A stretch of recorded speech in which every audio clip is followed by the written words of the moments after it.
Alors, bonjour, bonsoir à tous. Mon nom c'est Cécile Claude Flore. Je suis étudiante en médecine, j'ai 21 ans et je vais vous parler de mon cauchemar. Quand j'étais petite, je souffrais de mutisme sélectif. Je me faisais souvent rejeter par les autres enfants, parce que je ne parlais pas et j'étais beaucoup trop calme. Pendant que je vivais ça très mal, les adultes de mon entourage, eux, n'arrêtaient pas de me féliciter, de féliciter mes parents parce que je cite, j'étais sage comme une image. En gros, ils me félicitaient d'avoir été malade. Mais moi, malgré mon jeune âge, j'ai toujours su que quelque chose clochait chez moi. Ça me faisait toujours du mal, ça me faisait toujours très très mal lorsque les gens faisaient ça. Parce que moi, je ne prenais pas ça pour un compliment. Bien au contraire, ça me rappelle à quel point j'étais différente et avait une vie différente de celle des autres enfants de mon âge. J'ai toujours fait tout ce qui était en mon pouvoir pour me faire accepter, mais j'ai toujours échoué lamentablement. J'étais seule, triste, j'étais littéralement brisée, je ne savais plus quoi faire, je ne voulais plus être la bizarroïde. J'étais en grande détresse, je pleurais quasiment tous les jours. Malgré tout ça, j'étais toujours dans le top 3 des meilleurs élèves de ma classe, mais j'avais jamais accepté mon sort. J'étais très croyante et à 11 ans, tous les soirs, je priais Dieu pour qu'il me prenne avec lui. Toujours cette même année, j'ai terminé la 6e année et je devais aller dans une autre école pour commencer la 7e. C'était quasiment la même chose, la même ambiance. Cette fois-ci, j'étais bien décidée à faire changer les choses. Mais jusque-là, j'étais pas vraiment harcelée. J'étais juste mise à l'écart et puis bon, voilà. Je sentais toujours que j'étais pas à ma place. J'avais l'impression d'être un oiseau au milieu de poissons et à chaque fois qu'il nageait, moi je ne faisais que voler. Alors ma décision était prise. J'allais faire tout ce qui était en mon pouvoir pour changer d'école. D'après moi, c'était ça ma solution miracle. Je me disais que si je fais ça, peut-être que cette malédiction allait enfin s'arrêter et que j'allais enfin avoir la vie normale que je désirais tant. J'étais impatiente de voir l'année terminer et je racontais tous les jours à qui voulait l'entendre que l'année prochaine je ne serai plus là, ma vie va changer et j'allais être très heureuse, bla bla bla. Mais la directrice n'était absolument pas dupe. Elle savait que j'allais mal. Elle m'emmenait souvent chez les sœurs pour me dire que je pouvais me confier, que je devais lui dire ce qui n'allait pas et qu'elle allait m'aider. Mais moi, tout ce que je faisais, c'était lui dire que tout va bien et éclate en sanglots. Comme je ne voulais pas lui parler, elle a fini par convoquer mon père pour lui parler de ma situation et qu'il devait ensuite m'emmener chez un psy. Mais mon père, lui, n'a rien pris au sérieux puisqu'il trouvait qu'une gamine comme moi ne pouvait avoir aucun problème. L'année achevée, j'ai accompagné mon père pour aller chercher mon bulletin scolaire car je voulais m'assurer qu'il allait me changer d'école. J'étais en pleurs parce qu'il ne voulait pas. Il disait que c'était la meilleure école de la ville et que je le voulais ou non, j'allais rester là. Ma famille était très stricte sur les écoles que nous devions fréquenter. Elle ne voulait que les meilleures. Et c'est là qu'intervient encore la directrice. Elle a montré à mon père comment mes notes avaient chuté et lui a fait comprendre qu'un enfant ne pouvait pas apprendre dans un endroit où il ne se sentait pas à l'aise. Mon père m'a finalement inscrit dans une autre école. Ainsi, en septembre 2016, j'ai fait mon entrée dans une école catholique dirigée par les prêtres. Donc mes parents avaient un peu confiance. Je m'intégrais plutôt bien, j'avais même eu le temps de me faire des amis dans ma classe. J'étais heureuse, mais il y avait un problème. Dès mon premier jour, je m'étais fait attaquer par un groupe de filles de la 3e. Elles m'ont insulté sur mon physique parce que j'avais l'air de penser que j'étais belle.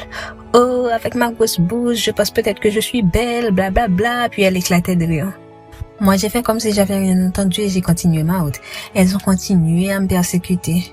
Mais comme je ne faisais toujours pas attention à elles, un jour alors que je m'éloignais, elles m'ont appelé. J'ai bêtement pensé que c'était pour faire la paix. Alors je suis retournée vers elles. Mais non, c'était pour continuer leur persécution, m'accuser de choses que j'avais pas fait, etc. Je les ai même pas répondu. Je leur ai juste regardé et j'ai rebroussé le chemin. Elles devenaient tellement insupportables que c'était quelques garçons de ma classe qui me protégeaient d'elles.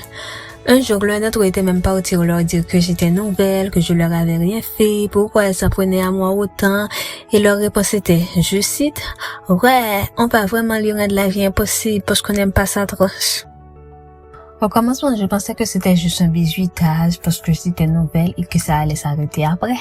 Mais non, ça prenait de plus en plus d'ampleur et le nombre de mes agresseurs augmentait chaque jour un peu plus jusqu'à ce qu'il soit plus d'une 50aine. Et ils venaient principalement des 2e, 3e et de la Rito. Je commençais à tout faire pour les éviter, parce qu'à chaque fois qu'elle me voyait, elle faisait tout. Elle faisait vraiment tout pour me faire du mal. Tout ce que je faisais là-bas était critiqué. Ma façon de marcher, ma façon de parler, de me coiffer, tout. Et même mon physique n'était pas épargné. Mes moindres faits et gestes étaient passés à la loupe pour être brutalement critiqués.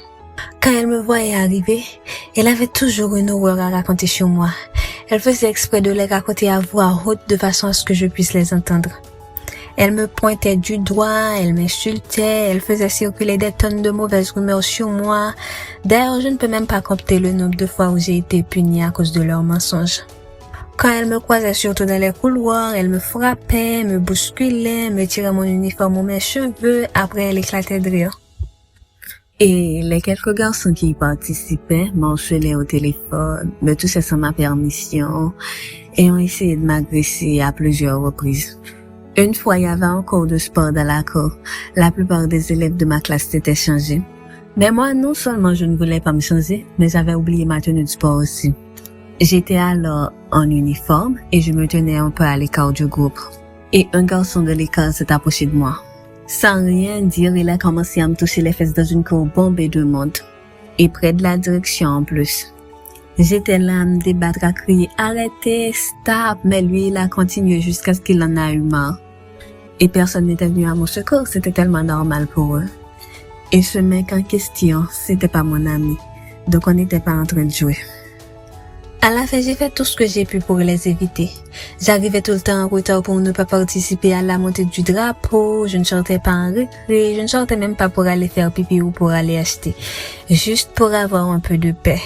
Mais ce sera de courte durée puisque après avoir remarqué mon absence dans la cour et dans les couloirs, elles sont venues me chercher jusque dans ma classe. Imagine ma surprise quand j'ai vu deux d'entre elles débarquant pour m'insulter parce que d'après elles, j'étais en train de les dévisager à la récréation. Bien évidemment que c'était faux, j'étais même pas sortie de la récréation. Vu que je savais pertinemment qu'elles mentaient, je leur ai juste dit que si elles avaient remarqué que je les dévisageais, c'était parce qu'elles me dévisageaient aussi.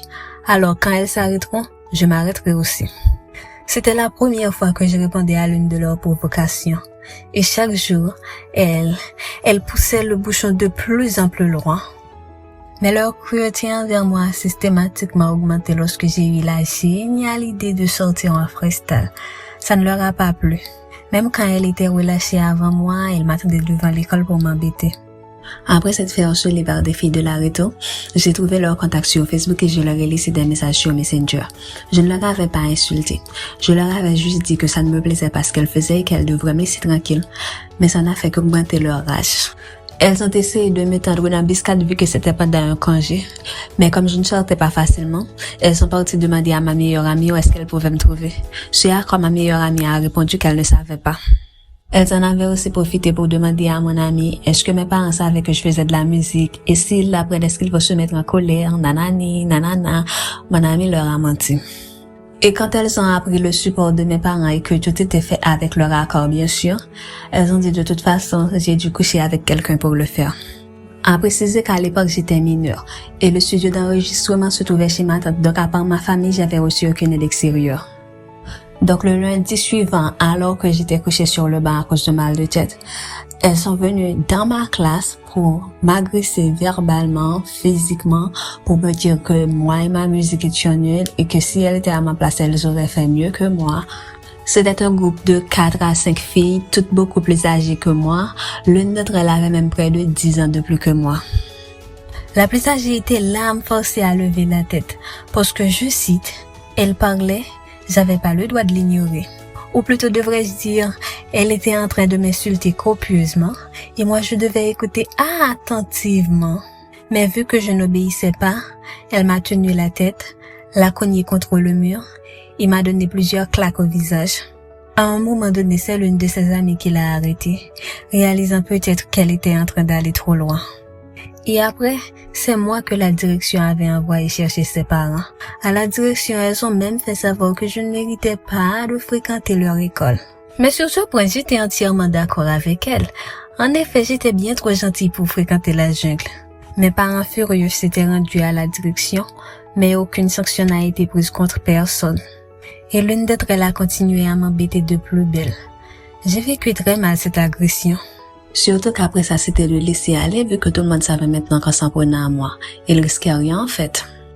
Une autre fois, en février 2017, je crois, à la fête du carnaval de l'école, j'allais mal.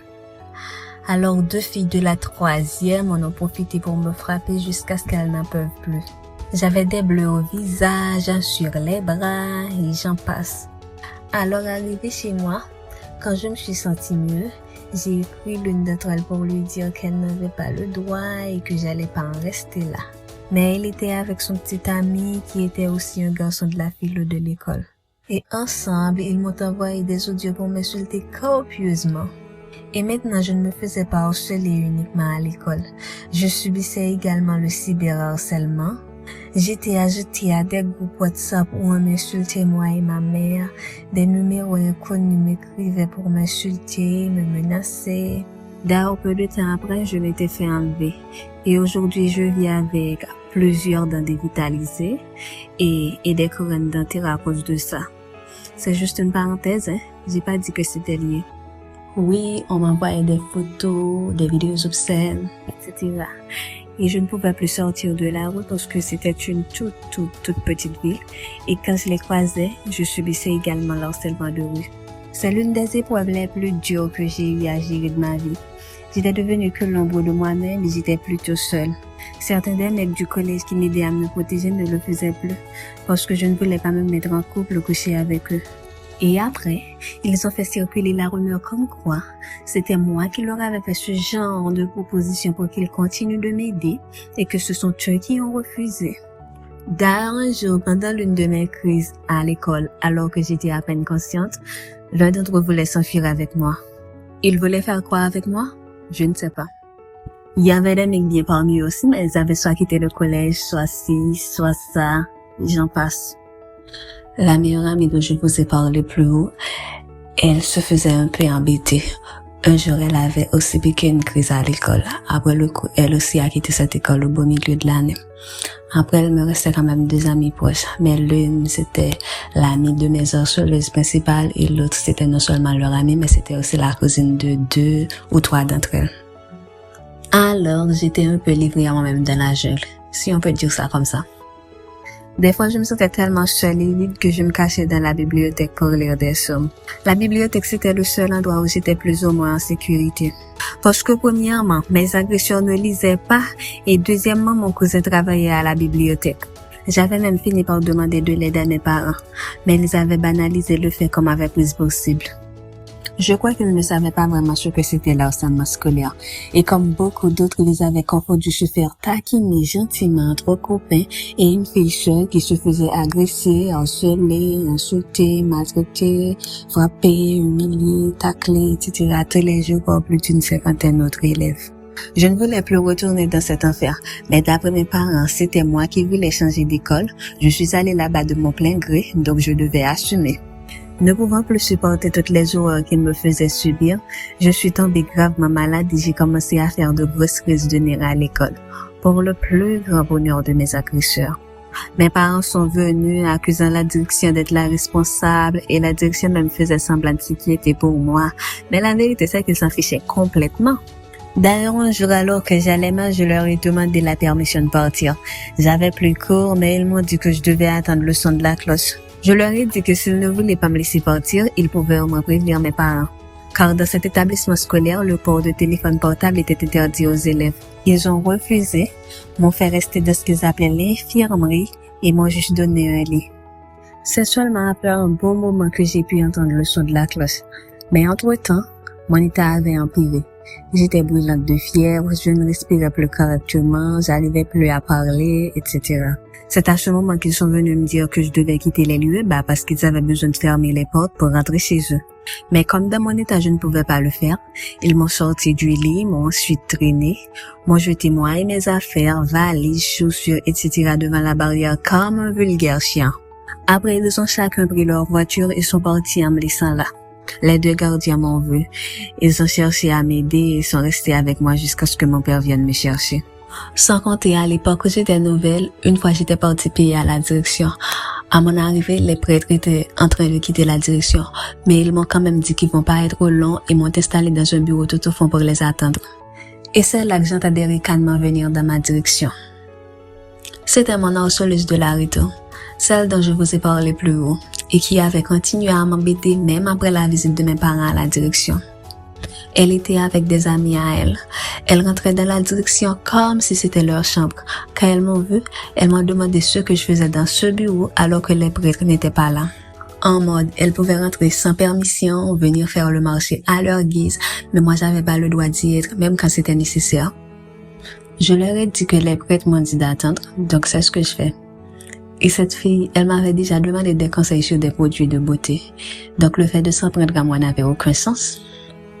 Bref, c'est comme si elles avaient l'humanité parce que les prêtres c'était leur ami. Pour revenir là où on en était, quand je suis revenue à l'école pour ma première crise, certains de ceux qui me rendaient la vie infernale avaient arrêté. Mais il y avait un autre groupe. On dirait que me voir souffrir leur avait excité pour me faire encore plus de mal. Elles m'attendaient même. Et en me voyant, elles ont commencé à se taper les mains, à chanter la folle. Et autre truc qui avait pour but de me faire encore plus de mal. Après ma dernière crise, on m'a emmené chez des pasteurs, chez des ougans, ou bakar comme on les appelle en Haïti. Ils soutiraient de l'argent à mon père et me torturaient sous prétexte que la raison de mes crises de nerfs, c'est parce que j'étais possédée par des démons et que me torturer était la seule façon de m'en débarrasser. Quand j'étais pas docile, les tortures étaient plus cruelles encore. Et quand j'essayais d'en parler à mon père, ils ont convaincu mon père que c'était le démon en moi qui essayait de le manipuler et que personne ne devait prendre au sérieux ce que je racontais. Il m'enfermait, m'attachait, me crachait dessus, il déchirait mes vêtements, me tripotait, il me criait dessus, me frappait. Ils étaient vraiment violents avec moi. À cause de leur brutalité, à un moment donné, j'avais des égratignures sur tout le corps et même sur la tête car je ne me coiffais plus. Et quand ils ont vu ça, ils n'ont rien trouvé de mieux à faire que de m'appliquer une sorte de potion très brûlante, qui brûlait déjà la peau sans blessure. Mais avec blessure, c'était encore pire. J'hurlais de douleur. Et malgré mes supplications, ils m'ont enfermé dans une pièce sans eau pour ne pas me rincer. Quoiqu'ils n'avaient aucun diplôme dans le domaine de la santé, ils venaient souvent avec des seringues remplies de je ne sais quoi pour m'injecter. Un jour, ils m'ont fait inhaler beaucoup de fumée, et comme c'était pas suffisant, ils ont essayé de m'étouffer avec une couverture. Je ne pouvais pas respirer, ils me tenaient fermement mes pieds et mes mains pour m'empêcher de me débattre. J'ai vraiment cru que mon heure avait sonné ce jour-là. Un autre jour, ils étaient plusieurs hommes dans la pièce, et m'ont ordonné de me mettre à poil. Je ne voulais pas, alors ils ont déchiré mes vêtements. J'étais là, dans un coin, essayant tant bien que mal de cacher ma nudité, mais ils sont venus vers moi et ont commencé à me tripoter. Une autre fois, ils m'ont fait manger de la nourriture sale et périmée pour me débarrasser du soi-disant démon. Des fois, ils me passaient carrément au feu comme s'ils voulaient me retirer. Et ils m'infligeaient vraiment des atrocités parce que d'après eux, je ne ressentais rien, c'était le démon qui ressentait tout. Et par conséquent, fallait le faire souffrir pour le faire fuir. Bah voilà, ça n'a aucun sens, mais c'est comme ça en Haïti. Et oui, bien évidemment que je me suis battue jusqu'au bout. Et j'ai même essayé de m'échapper. Mais j'avais nulle part où aller et je me suis retrouvée seule dans la rue. Là où on a tenté de me faire du mal aussi et où mes proches avaient fini par me retrouver à chaque fois. Pour revenir là où on en était, il m'avait tellement réduite à l'état de choses qu'il m'avait même privé de mon nom. C'était interdit à mon entourage de m'appeler par mon nom. À la fin, j'avais même plus droit aux visites. Et ils avaient interdit à mes parents de m'emmener à l'hôpital ou chez de vrais médecins. Mais mes parents ont quand même fini par m'emmener chez de vrais médecins, des neurologues, des psys, etc. J'ai été diagnostiquée avec de l'anxiété et une dépression sévère. Et on a commencé à me prendre en charge. Après avoir commencé mon traitement, mes parents ne voulaient plus que je retourne dans cet établissement scolaire. Mais moi, j'avais plus la force de recommencer dans une autre école. Alors, je suis restée. Et mes parents sont partis chez les parents de mes harceleuses principales un à un, pour leur faire savoir que je ne vais plus pouvoir supporter les brimades de leurs enfants. Certains d'entre eux ont été plutôt coopératifs, mais d'autres non. La mère de l'une d'entre elles a même fait savoir que c'était moi qui passais mon temps à embêter et à menacer sa fille. Après ça, je me faisais toujours attaquer, mais c'était pas comme avant. C'était moins intense, moins violent. Et c'est ainsi que j'ai pu boucler mes études scolaires sans même refaire une classe. Des fois, je ressens un immense sentiment de culpabilité parce que j'ai pas su me protéger, j'ai pas su me défendre et je suis allée dans cette école de mon plein gré. Mais j'étais juste à la recherche d'une vie normale. Je ne m'aurais jamais mise en danger comme ça volontairement. Et mon problème, c'était pas que j'avais peur d'être seule. D'ailleurs, j'adore la solitude, je suis une très grosse solitaire même. Mais c'est juste que quand j'étais plus jeune, j'avais du mal à supporter ma différence. Je ne savais pas comment gérer le fait d'être différent. Aujourd'hui, j'essaie de me reconstruire. Et j'ai décidé de parler pas pour que vous ayez pitié de moi, mais pour pouvoir passer à autre chose. Pour attirer l'attention sur la vie très difficile que mènent les gens différents. Et c'est d'autant plus dur pour un pauvre enfant innocent en plein développement. Pour ouvrir les yeux sur l'harcèlement scolaire en Haïti. Oui, ça existe aussi en Haïti. L'harcèlement scolaire, c'est vraiment horrible et très dangereux. Ça détruit et tue chaque jour des pauvres enfants dans le monde qui voulaient juste apprendre. Pour ouvrir les yeux sur la cruauté des Hogan, Bokor et des pasteurs charlatans en Haïti. De grâce, quand l'un de vos proches tombe malade, emmenez-le chez un spécialiste de ce cas qui pourra vraiment l'aider. Sinon, vous allez non seulement aggraver son cas, mais vous pouvez aussi causer sa mort. Et enfin, pour ouvrir les yeux sur le grand tabou de la santé mentale en Haïti, c'est tout à fait normal d'avoir mal mentalement après avoir vécu des choses difficiles. Je sais que pour les proches, ça peut être déstabilisant de vivre d'un coup avec une personne présentant les symptômes de troubles mentaux. Mais il y a des spécialistes de la santé mentale qui pourront et sauront l'aider. Tout comme d'autres spécialistes de la santé auraient pu le faire s'il était malade physiquement.